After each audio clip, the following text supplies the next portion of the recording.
Hello students, स्वागत है आपका करंट अफेयर्स के इस वीडियो लेक्चर में। तो आज का हमारा जो पहला क्वेश्चन है वो है भारत की खुफिया agency research and analysis wing का नया प्रमुख 28 जून 2025 को किसे बनाया गया है। इसका आंसर है पराग जैन। यानी पराग जैन को रो का अध्यक्ष बनाया गया है, रो का प्रमुख बनाया गया है 28 जून 2025 को।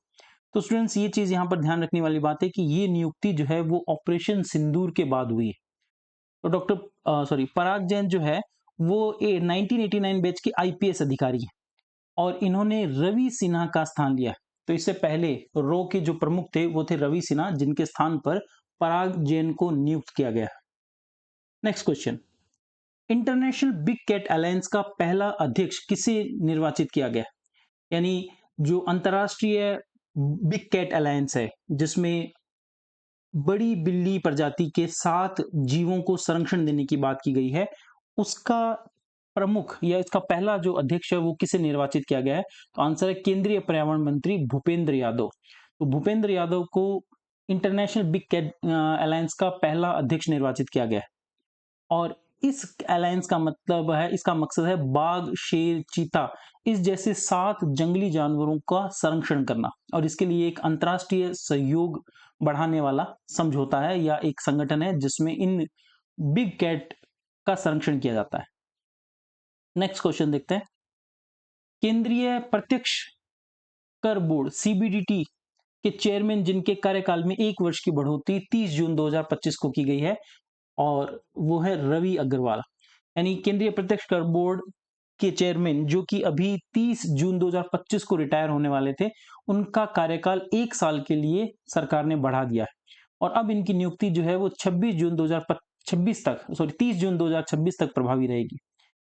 रवि अग्रवाल जो है वो 1988 बैच के भारतीय राजस्व सेवा के अधिकारी है, यानी आईआरएस है 1988 बैच के, जो फिलहाल रिटायर होने वाले थे लेकिन उनका कार्यकाल 1 वर्ष के लिए बढ़ा दिया गया है। नेक्स्ट देखिए, केंद्र सरकार ने 20 जून 2025 को पेंशन निधि नियामक और विकास प्राधिकरण यानी पीएफआरडीए का अध्यक्ष किसे बनाया गया है। पेंशन निधि नियामक और विकास प्राधिकरण, तो इसका आंसर है शिव सुब्रमण्यम रमन।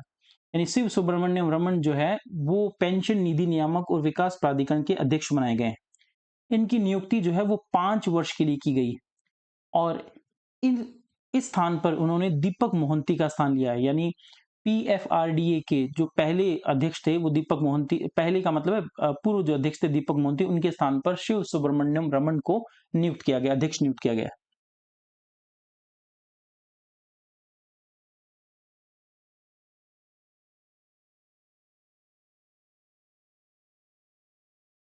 नेक्स्ट देखिए, 26 जून 2025 को प्रधानमंत्री नरेंद्र मोदी को किस देश ने अपने सर्वोच्च नागरिक सम्मान से सम्मानित किया। तो आंसर है साइप्रस। तो 26 जून 2025 को प्रधानमंत्री नरेंद्र मोदी को साइप्रस ने अपने सर्वोच्च नागरिक सम्मान से सम्मानित किया है।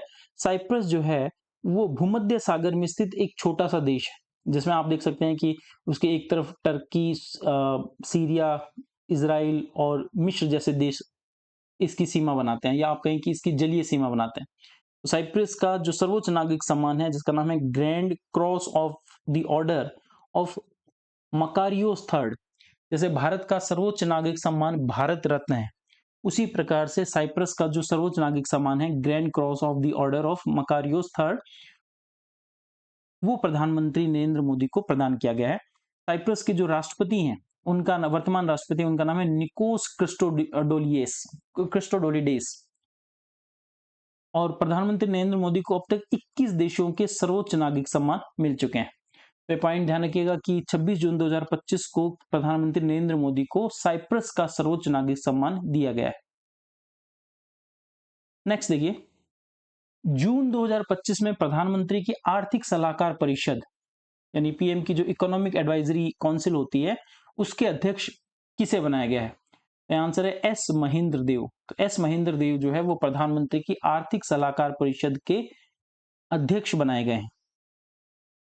नेक्स्ट, 24 मई 2025 को देश के 52वें सर्वोच्च न्यायालय सॉरी, देश के 52वें मुख्य न्यायाधीश कौन बने, या सर्वोच्च न्यायालय के मुख्य न्यायाधीश जिसे हम सीजीआई भी कहते हैं, वो किन्हें बनाया गया है? तो इसका आंसर है जस्टिस बी आर गवई। तो जस्टिस बी आर गवई को भारत का 52वां सीजीआई नियुक्त किया गया है।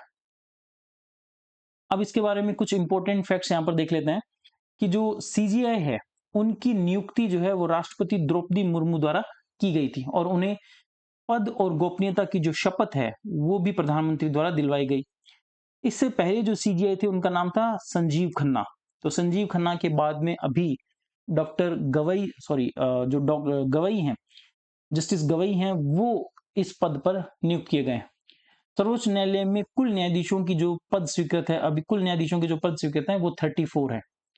और जस्टिस गवई जो हैं वो सर्वोच्च न्यायालय के पद पर पहुंचने वाले पहले बौद्ध और दलित समुदाय के दूसरे व्यक्ति हैं। तो यहाँ पर एक पॉइंट समझिएगा कि ये पहले बौद्ध और दूसरे दलित व्यक्ति हैं जो इस पद पर पहुंचे हैं, और इनका कार्यकाल जो है वो 65 वर्ष की आयु पूर्ण होने तक रहेगा, जो कि 23 नवंबर 2025 तक है। तो जस्टिस बी आर गवई जो है वो सर्वोच्च न्यायालय के मुख्य न्यायाधीश नियुक्त किए गए हैं। नेक्स्ट क्वेश्चन देखिए, 15 मई 2025 को संघ लोक सेवा आयोग यानी यूपीएससी का नया अध्यक्ष किसे बनाया गया है? तो आंसर है डॉक्टर अजय कुमार। तो डॉक्टर अजय कुमार जो है वो यूपीएससी के नए अध्यक्ष बनाए गए। अब यूपीएससी जो है वो एक संवैधानिक पद है, तो इसके अध्यक्ष का जो कार्यकाल है वो 6 वर्ष की अवधि या 65 वर्ष की आयु तक रहता है। यानी या तो इस पद पर जो निर्वाचित व्यक्ति है वह 65 वर्ष की आयु पूर्ण कर ले, या उसका कार्यकाल 6 वर्ष का संपन्न हो जाए। तो जो भी अवधि पहली होगी उससे वह व्यक्ति इस तरह से अपने पद तक बना रह सकता है। तो 6 वर्ष की अवधि या 65 वर्ष की आयु तक डॉक्टर अजय कुमार इस पद पर रहेंगे, जो भी पहले हो जाए दोनों में से। नेक्स्ट देखिए, केंद्र सरकार ने 1 मई 2025 को राष्ट्रीय सुरक्षा सलाहकार बोर्ड का अध्यक्ष किसे नियुक्त किया है? राष्ट्रीय सुरक्षा सलाहकार बोर्ड के जो अध्यक्ष हैं वो आलोक जोशी को नियुक्त किया गया है। आलोक जोशी जो है वो राष्ट्रीय सुरक्षा सलाहकार बोर्ड के चेयरमैन अध्यक्ष बनाए गए हैं, और ये जो राष्ट्रीय सुरक्षा सलाहकार बोर्ड है ये 7 सदस्यीय बोर्ड है। तो ये पॉइंट ध्यान रखिएगा कि इसमें कितने सदस्य हैं? 7 सदस्य है। और डॉक्टर आलोक जोशी इससे पहले रो के भी प्रमुख रह चुके हैं। तो आलोक जोशी जो है वो रो के प्रमुख रहे हैं, और वर्तमान में इन्हें राष्ट्रीय सुरक्षा सलाहकार बोर्ड का अध्यक्ष बनाया गया है। नेक्स्ट देखिए, 10 जून 2025 को किस बॉलीवुड अभिनेत्री को मालदीव का वैश्विक पर्यटन नियुक्त किया गया है? पर्यटन राजदूत नियुक्त किया गया है। तो आंसर है कैटरीना कैफ। तो मालदीव जिसके साथ में पिछले कुछ समय भारत का एक थोड़ा सा कॉन्फ्लिक्ट रहा, जब इस तरह से पर्यटन को लेकर के कुछ बयान उनके नेताओं द्वारा दिए गए थे, बट बाद में मालदीव के राष्ट्रपति ने जब भारत की यात्रा की तो अब संबंध जो है वो फिर से सामान्य होने की तरफ बढ़ रहे हैं। तो इसी स्थिति में मालदीव का जो वैश्विक पर्यटन राजदूत है वो कैटरीना कैफ को बनाया गया है। नेक्स्ट क्वेश्चन देखिए, 6 जून 2025 को दुनिया के सबसे ऊंचे रेल ब्रिज का उद्घाटन नरेंद्र मोदी ने कहां पर किया? तो आंसर है चेनाब ब्रिज, जम्मू कश्मीर। तो देखिए यहां पर इस दिन 2 ब्रिज का उद्घाटन किया गया था। एक है चेनाब ब्रिज और दूसरा अभी हम बात करेंगे अंजी ब्रिज। ये जो चेनाब ब्रिज है ये आर्क ब्रिज है। आर्क ब्रिज में आप यहाँ पर देखिए कि इस तरह से आपको दिखाई दे रहा होगा कि एक आर्क बना हुआ है। एक यहाँ पर इस तरह से एक आर्क है, और उसके ऊपर पिलर्स के साथ में ये जो रेलवे ट्रैक है ये इसके ऊपर ये ब्रिज बनाया गया है। तो ये जो चेनाब ब्रिज है ये एक आर्क ब्रिज है, और जो अंजी ब्रिज है वो एक केबल ब्रिज है। तो अभी हम पहले बात करते हैं चेनाब ब्रिज की। जम्मू कश्मीर के रियासी जिले के कोरी और बकल एरिया को जोड़ने वाला चेनाब ब्रिज, और इसका उद्घाटन प्रधानमंत्री नरेंद्र मोदी ने किया है। इसके अलावा इस ब्रिज की कुछ और प्रमुख बातें हैं, देख लीजिए कि यह दुनिया का सबसे ऊंचा आर्च ब्रिज है, रेल आर्च ब्रिज, यानी एक ऐसा ब्रिज जो कि इस तरह से आर्च पर बना हुआ है। तो दुनिया का सबसे ऊंचा रेल आर्च ब्रिज है, और चिनाब नदी पर बनाया गया है। इसकी ऊंचाई 359 मीटर है और लंबाई 1315 मीटर है। यह एफिल टावर से भी 35 मीटर अधिक ऊंचा है। तो ध्यान रखिएगा कि एफिल टावर जो फ्रांस का राष्ट्रीय स्मारक है उससे भी 35 मीटर अधिक ऊंचाई का ये चिनाब ब्रिज बनाया गया है। अब इससे लाभ क्या होगा? उधमपुर श्रीनगर बारामूला का जो रेल प्रोजेक्ट है जिसकी कुल लंबाई 272 किलोमीटर है, यह ब्रिज उस रेल प्रोजेक्ट का एक अहम हिस्सा है। तो उधमपुर श्रीनगर और बारामूला को जोड़ने वाला जो रेल प्रोजेक्ट है, उस रेल प्रोजेक्ट का अहम हिस्सा है चिनाब ब्रिज। और यह पाकिस्तान के एलओसी और चीन के एलएसी, यहाँ पर एलओसी का मतलब है लाइन ऑफ कंट्रोल और एलएसी का मतलब है लाइन ऑफ एक्चुअल कंट्रोल। यूं आप मान सकते हैं कि पाकिस्तान और चीन के साथ जो हमारी सीमा है, वहां तक सेनाओं को पहुंचने में 5 गुना कम समय लगेगा। यानी पहले जहां सेनाओं को इन एरियाओं तक पहुंचाने में 15 घंटे के आसपास का समय लगता था, अभी वहां पर सिर्फ 3 घंटे लगेंगे। तो इससे भारत की जो राष्ट्रीय सुरक्षा है वो भी मजबूत होगी और साथ ही इन क्षेत्रों को भारत के मुख्य क्षेत्र से जोड़ने में भी सहायता मिलेगी। तो चिनाब ब्रिज जो है वो इस तरह से चिनाब नदी पर बनाया गया है। नेक्स्ट देखिए, अंजी ब्रिज। तो इसी दिन एक और ब्रिज का भी उद्घाटन किया गया, लेकिन ये जो अंजी ब्रिज है ये केबल स्टेट रेल ब्रिज है।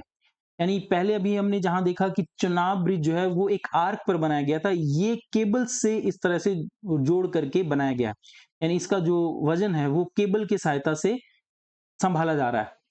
इसका उद्घाटन भी प्रधानमंत्री नरेंद्र मोदी ने किया और यह 725 मीटर लंबा है। जो चिनाब ब्रिज था वो 1315 मीटर लंबा था और साथ ही इसका जो स्पैन है यानी पूरा जो इसका फैलाव है वो 290 मीटर का है। इसकी ऊंचाई जो है वो 193 मीटर ऊंची विशाल पाइलन, ये जो बीच में एक तरह से दिखाई दे रहा है ये है पाइलन, 193 मीटर का है और इससे 96 केबल जुड़ी हुई है। ये साइड में जो आपको यहाँ पर इस तरह से वायर्स दिख रही होंगी, ये संख्या में 96 है और ये जम्मू कश्मीर में कटरा और रियासी जिलों को जोड़ने वाला ब्रिज है। तो अंजी ब्रिज और चिनाब ब्रिज दो प्रमुख ब्रिज है जो उधमपुर जो रेल ब्रिज है या उधमपुर जो इस तरह से उधमपुर श्रीनगर बारामूला का जो रेल प्रोजेक्ट है उसके ऊपर ये दोनों बनाए गए। नेक्स्ट क्वेश्चन देखिए, देश का पहला राज्य जहां ऑनलाइन वोटिंग की सुविधा शुरू की गई, तो इसका आंसर है बिहार। तो बिहार देश का ऐसा राज्य है, पहला ऐसा राज्य है जहां पर ऑनलाइन वोटिंग की सुविधा शुरू की गई।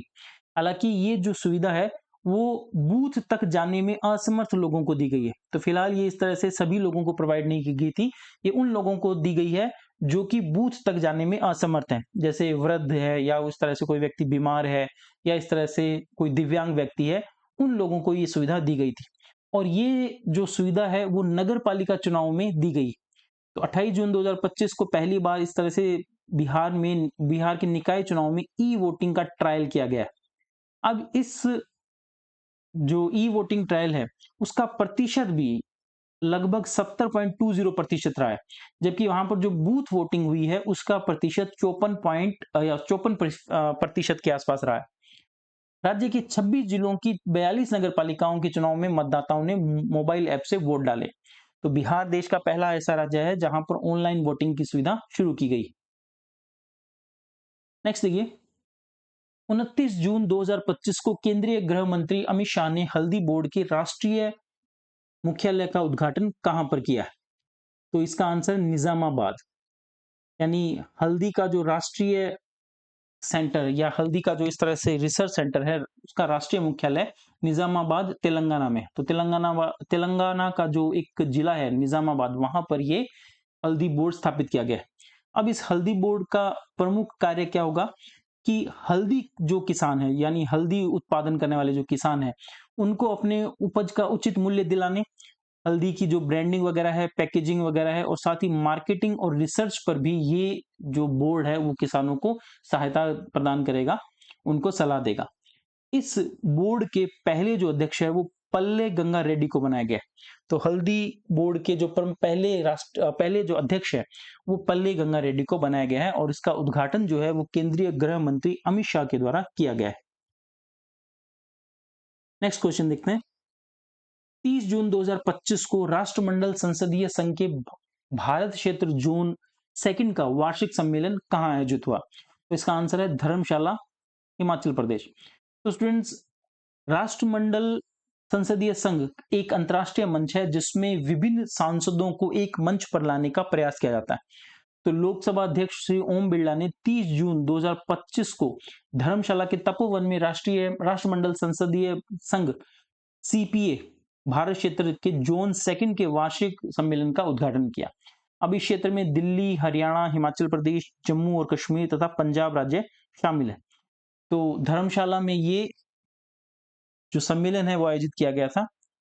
सीपीए एक वैश्विक संगठन है, यानी जो राष्ट्रमंडल संसदीय संघ है वो एक वैश्विक संगठन है और इसका उद्देश्य क्या है, संसदीय लोकतंत्र को मजबूत बंद करने के लिए सांसदों को एक साथ लाना है। सीपीए के वैश्विक स्तर पर 9 क्षेत्र हैं। तो ये हमारे करंट अफेयर्स का आज का जो लेक्चर था, जिसमें कुछ क्वेश्चंस को हमने डिस्कस किया। करंट अफेयर्स के और क्वेश्चंस के साथ में हम नेक्स्ट वीडियो लेक्चर में डिस्कस करते हैं। तब तक के लिए धन्यवाद।